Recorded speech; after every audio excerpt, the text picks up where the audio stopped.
ఈరోజు YCP party యొక్క paper చూస్తే అనేకమైన అబద్ధాలు. ఇది బాబు గారి కుట్ర, బేతాల కుట్రట. బాబు గారి బేతాలకు పెద్ద హెడ్డింగ్ పెట్టారు. మొత్తం అవి అక్రమ అరెస్టులు, అసలు ప్రాథమిక ఆధారాలే లేవు, ఇది రెడ్ బుక్ రాజ్యాంగంలో భాగం. ఏంటి అబద్ధాలు? అసలు చంద్రబాబు నాయుడు గారు 25,000 కోట్ల అవినీతి చేశారు మధ్యలో. ఏంటి అబద్ధాలు, అసత్యాలు? నిజంగా ఆయన చేసుంటే మీరు 5 ఏళ్ళు ఏం చేశారు జగన్మోహన్ రెడ్డి గారు? గతంలో సార్ 2019 ముందు ఇలాగే జగన్మోహన్ రెడ్డి గారు తప్పుడు పుస్తకాలు, ఇదిగో ఇటువంటి పుస్తకాలు, చంద్రబాబు నాయుడు గారు అవినీతి చక్రవర్తి అని చెప్పి 7 లక్షల కోట్లు మింగేశారని చెప్పి ఒక పుస్తకం 400 పేజీల పుస్తకం రాసి దీనిలో అన్ని ఏదేదో అబద్ధాలు అసత్యాలు రాసుకుంటూ వచ్చి 5 ఏళ్ల వాళ్ళ పాలనలోకి ఒక్క ఆధారాన్ని తీసుకురాలేకపోయారు.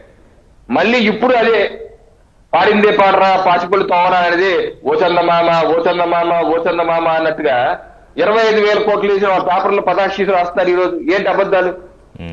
మరొకటి బేతాల కుట్ర ఏంటి? ఈ రోజు సుప్రీం కోర్టు నుంచి ఇప్పుడు మిథున్ రెడ్డి గారుని మీరు ఏదైతే చంద్రబాబు నాయుడు గారు కానీ ఏ రకంగా రాత్రి పేరు యాడ్ చేసి కేసులో పెట్టి, ఆ స్కిల్ కేసులో పెట్టి తెల్లజామున వచ్చి అరెస్ట్ చేశారు. ఏమన్నా ఈ ప్రభుత్వం ఏమన్నా మీ మీద కక్ష సాధింపు చేసిందా? కొన్ని నెలలుగా మీరు రాజ్యాంగపరమైన అన్ని వ్యవస్థల్ని మీరు చేరువయ్యారు. హైకోర్టుకు 2 సార్లు వెళ్ళారు, సుప్రీంకోర్టుకు 2 సార్లు వెళ్ళారు. హైకోర్టులో విచారణ 3 ఏప్రిల్ 2025 జరిగింది.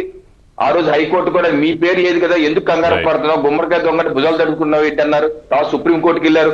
సుప్రీంకోర్టు జడ్జిమెంట్ మీరు అది కూడా ఒకసారి ప్రేక్షకులు కూడా చూడాలి.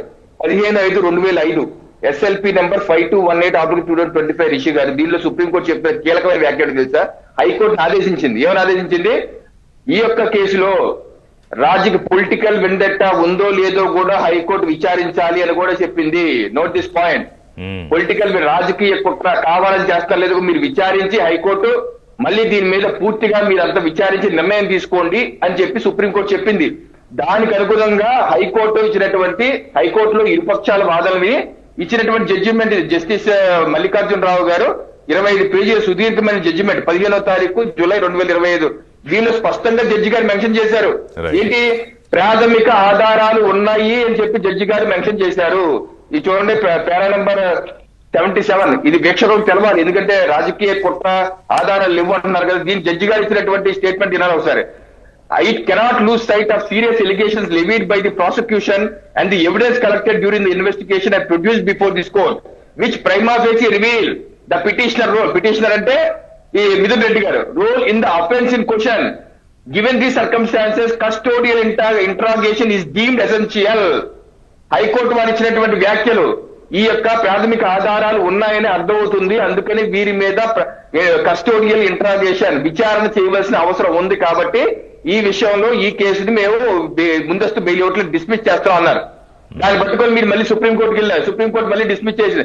ఇన్నిసార్లు మీరు చట్ట వ్యవస్థ న్యాయ వ్యవస్థని ఉపయోగించుకొని న్యాయ వ్యవస్థ కూడా ఇక తప్పు జరిగిందని ఆధారాలు కనపడుతున్నాయి, ఆయన కస్టోడియల్ విచారణ చెయ్యండి అని చెప్తే ఈ రోజు మా ప్రభుత్వం మీద, మా ముఖ్యమంత్రి గారి మీద, మా యొక్క డిప్యూటీ సీఎం గారి వీళ్ళ మీద అభాండాలు చేస్తూ మీ పేపర్లో మీ ఛానల్లో తప్పుడు కథనాలు వేస్తున్నారు. ఇది అసత్యం.